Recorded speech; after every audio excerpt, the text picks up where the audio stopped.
कानून की अमलदारी में प्राइज की बेहतरीन बुझावरी की, इस पर पुलिस को मुबारकबाद देता हूँ। इस्लामाबाद में रकाबतें एक जत्थे को रोकने के लिए खड़ी की गई थी। परवेज खट्टक ने जो इतराजात किए इस पर बहुत अफसोस है। एफसी और पुलिस पाकिस्तान की फोर्स है, इसको सियासत में न घसीटा जाए। 10 साल बाद इस मुल्क की धरती पर आइन और कानून की अमलदारी है, उसको कायम किया। पाकिस्तान के अवाम नहीं जानते कि पुलिस और लॉ एनफोर्समेंट एजेंसीज कितने मुश्किल माहौल में काम करती हैं। ये नहीं जानते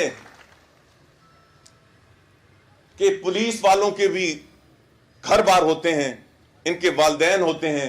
चौधरी इंसान ने कहा कि परवेज खट्टक मेरे 40 साल से दोस्त हैं। जब भी बतौर वज़ीर-ए-आला आएंगे, इन्हें वज़ीर-ए-आला शहबाज शरीफ से ज्यादा प्रोटोकॉल देंगे।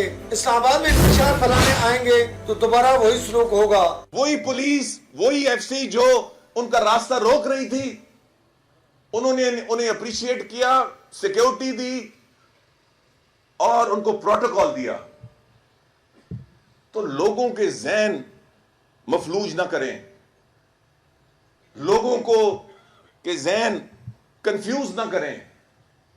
खट्टक साहब, आप आइंदा भी खुशामदेद हैं, आप भी खुशामदेद हैं। सिंध के चीफ मिनिस्टर, हर सियासी लीडर।